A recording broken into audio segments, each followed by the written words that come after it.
Dutch Mill Talent Award ซีซั่น5พลังความกล้าของคนรุ่นใหม่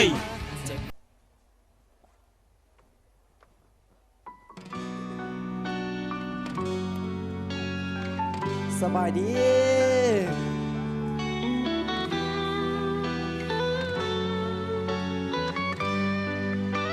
สบายดีทางคณะกรรมการทั้ง3ท่านและแขกที่มีเกียรติทุกท่านเนี่ยน้องเองซึ่งเจมส์ปานีมื้อนี้มาประกวดงานเพลง3ครับมาแบบสายลูกทุ่งจังได้ก็ช่วยสมช่วยเสียงให้น้องคนนี้ได้เข้าหอต่อไปเนาะเมื่อได้ยินคำลาใจอ้ายสั่นไหวคือคนที่ขาดใจเป็นไข้โตอ่อนบ่มีทางรักษาคือจังสิไป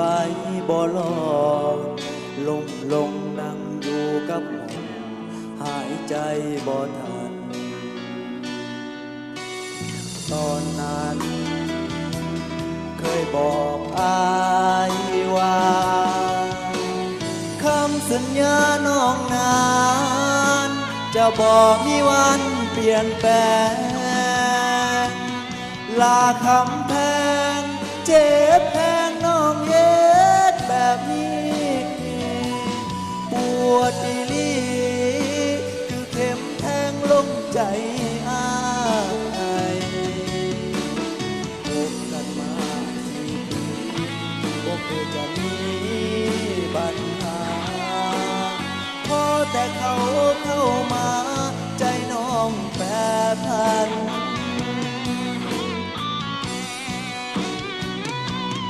3 คำว่าเฮาเลิกกันมื้อนี้3 ปีไอ้สิลืมได้บ่ล่ะหากว่าน้องพักเขาไอ้ก็สิยอมถอยมาให้ถือว่าไอ้หลงทางอย่างเขามาทาง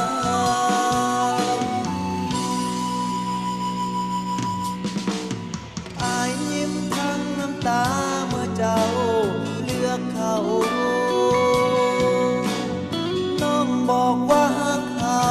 เป็นไปบ่ได้อดีตที่เคยผ่านมาน้องก็ต้องเสียใจนับแต่นี้ต่อไปถือว่าเป็นการ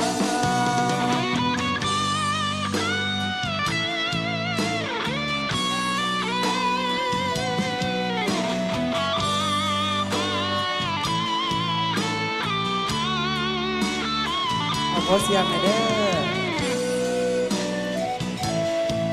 ขอบใจทุกคนที่มาส่งมาเสียงให้ดีเนาะ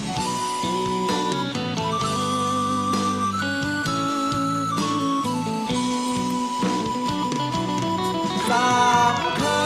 ำว่าเฮาเลิกกันมื้อนี้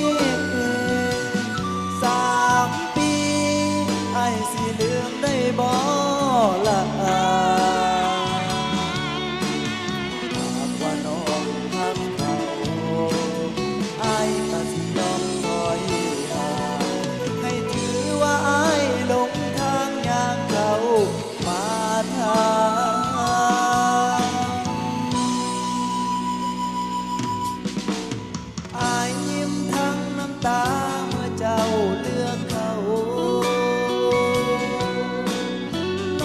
บอกว่าเขาเป็นไปบ่ได้อดีตที่เคยผ่านมาน้องบ่ต้องเสียใจนับแต่นี้ต่อไปถือว่าเป็นกรรมอ้ายเจ็บจนว่าหลงทางอย่างกับมือ